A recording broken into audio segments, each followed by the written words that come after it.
Okay, so you want to get smart on topics, get those aha moments, Yeah. but, well, who has time to read everything, right? We totally get it. Yeah, there's just so much information out there. Exactly. So that's what we do here.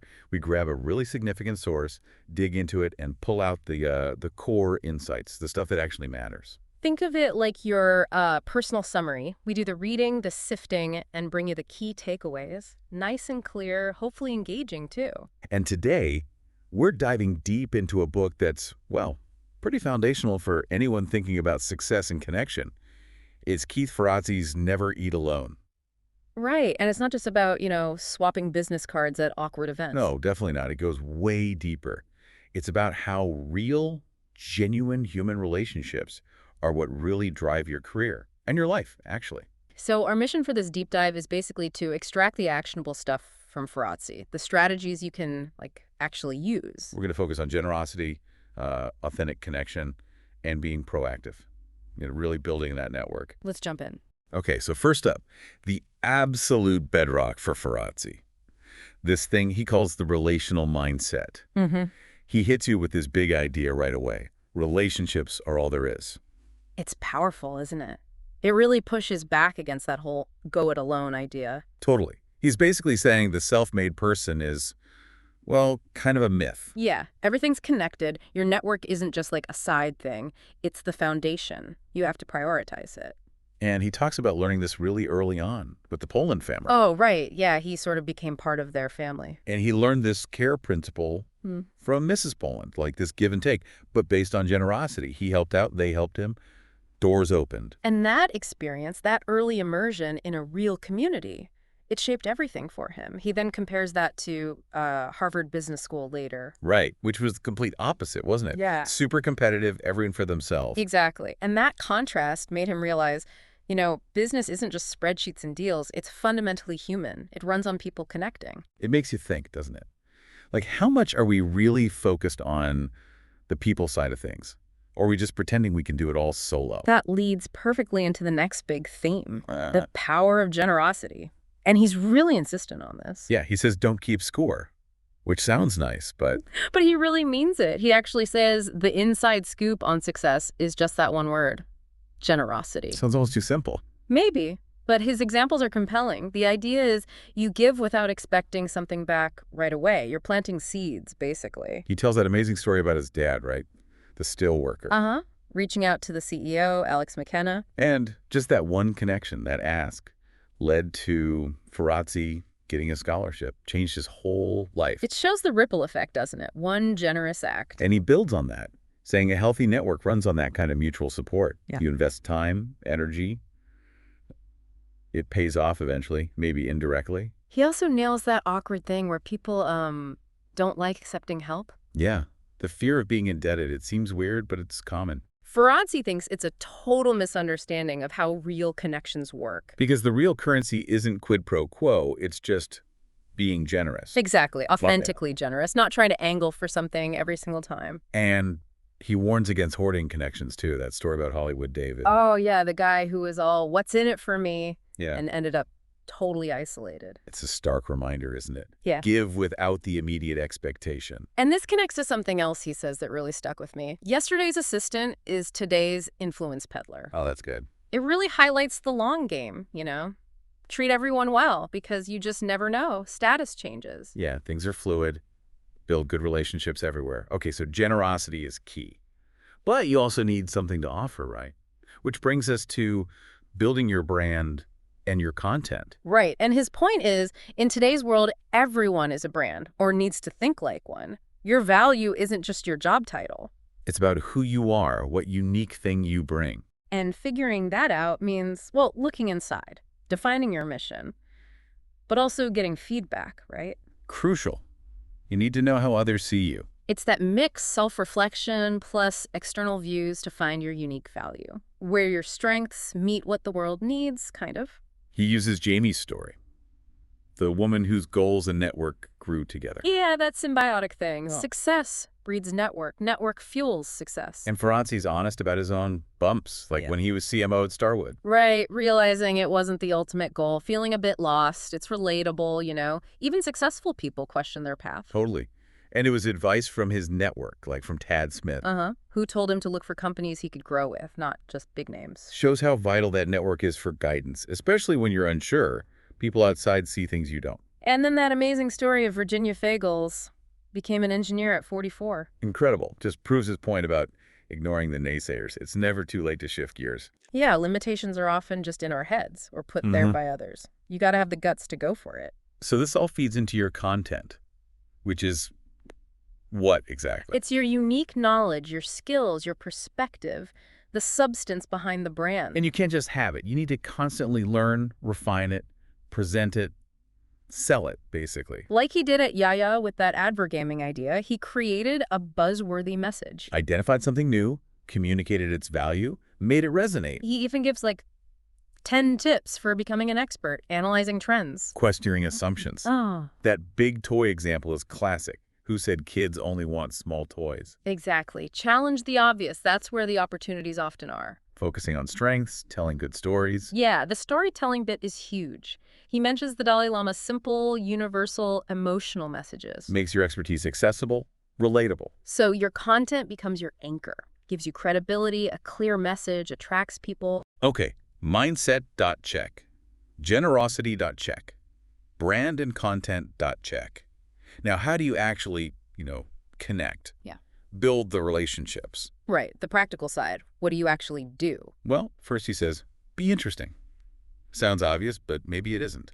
Yeah. It's more than just knowing stuff. It's being curious, engaging, present. And then the big one, never eat alone. Keep yourself visible. Keep engaging. It's a great metaphor, isn't it? Consistent, intentional connection. Makes you wonder, how consistently are you engaging with your network?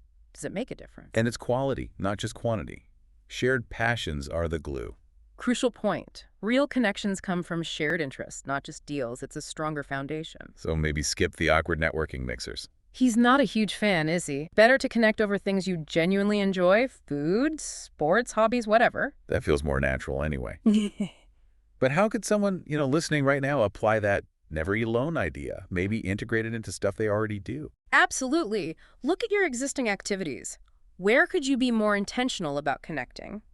And then, the absolute must-do, follow-up. Oh yeah, so many people drop the ball on this. It's non-negotiable. All that effort making contact is wasted if you don't nurture it. He gives practical tips too, like confirming what you agreed on, maybe even in writing. He mentioned James Clark doing that. Yeah, it shows you're serious, reliable, detail-oriented. Another great tip, offer to help event organizers. Brilliant strategy. You're helpful, visible, and you meet key people. Might even get you a speaking slot. Win-win. And I love his idea of hijacking those useless hours at conferences. Right. Commandeer that dead time. Organize your own dinner or drinks. Way better connections. Allows for much more focused, real conversations than the big impersonal events. He also talks about the deep bump.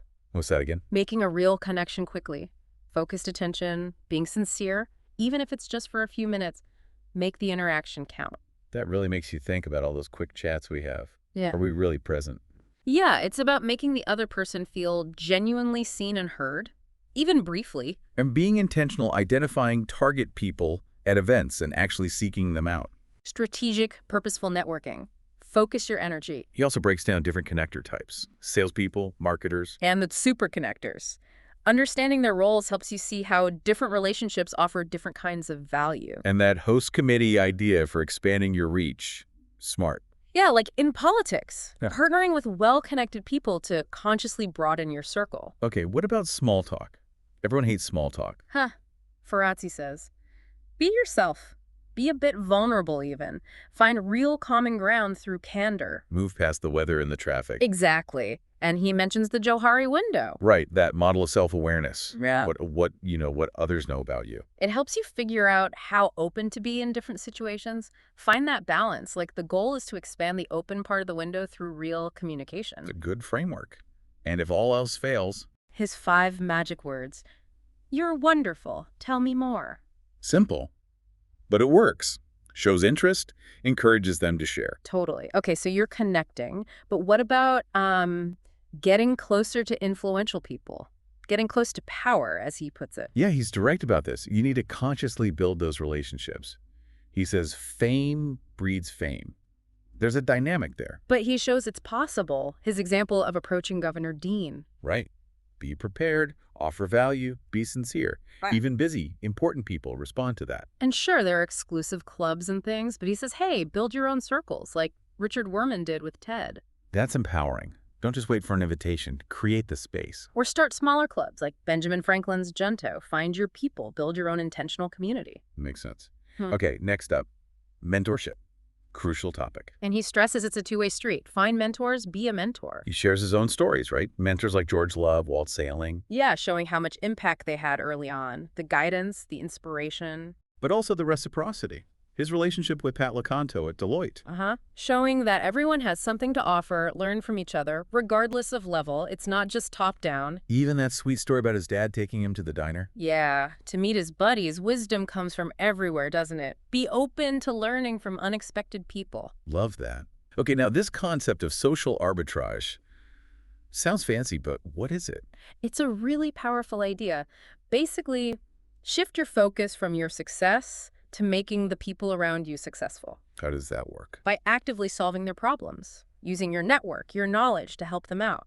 Become a connector, a resource. So you're like a hub, identifying needs and finding solutions within your network. Exactly. And in Yeah. doing that, knowledge itself becomes currency. You become a knowledge broker, Yeah. sharing insights, making connections for others. Making yourself valuable by helping others. He holds up Vernon Jordan as a master of this, made himself indispensable by constantly focusing on others' success. Incredible influence comes from that. Okay, so you've built all these connections, and now you got to maintain them, right? Yes, the maintenance trap. So easy to let things slide. It takes consistent effort. He suggests getting organized about it, like rating your network, prioritizing. Yeah, and segmenting contacts into call lists makes outreach more manageable. Be intentional. Practical stuff. Oh. And the simplest tip. Birthdays, just acknowledging them. Small gesture, big impact, shows you remember, you care. It's true, those little things matter. Now, dinner parties. He's big on dinner Like parties. huge advocate. Breaking bread together builds deeper connections. It's relaxed, intimate. And he gets tips for hosting, right? Themes, invitations, keep the food simple. Yeah, create the right atmosphere. Make it easy for people to connect. That for women-only dinner example was interesting, too. Shows how gathering around a shared identity or experience can build real community and support.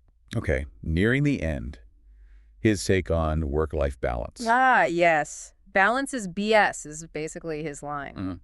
So what's the alternative? Integration. Blending personal and professional, especially by trying to work with people you genuinely like and connect with. Less separation, more flow. Interesting perspective. Yeah. And finally, he wraps it all up with, welcome to the connected age. Yeah, bringing it back to the big picture. Interdependence, interconnectivity. It's just how the world works now, more than ever. Success isn't solo, it's networked. And he even brings in research showing connected people are healthier, live longer, connected communities thrive. So it's not just about career climbing, it's fundamental to a good life. Absolutely. And then he pushes us to think about legacy, meaning beyond just the job title, what really matters. Understanding your passions, your values, let those guide the connections you build. So wrapping up this deep dive on Never Eat Alone, the core message seems crystal clear. Yeah, a good life, a successful life. Yeah. It really hinges on the quality, the intention behind your relationships. Absolutely. It all comes back to building those connections with generosity, with authenticity. That's the engine, according to Ferrazzi. So for everyone listening, think about all these strategies we covered. Is there one thing, maybe two, that you could actually start doing? Like tomorrow. Maybe it's just reaching out to one person. Or thinking before your next meeting, how can I genuinely help this person? Yeah. And here's a final thought to chew on, building on that. Yeah. What if you really flip the script?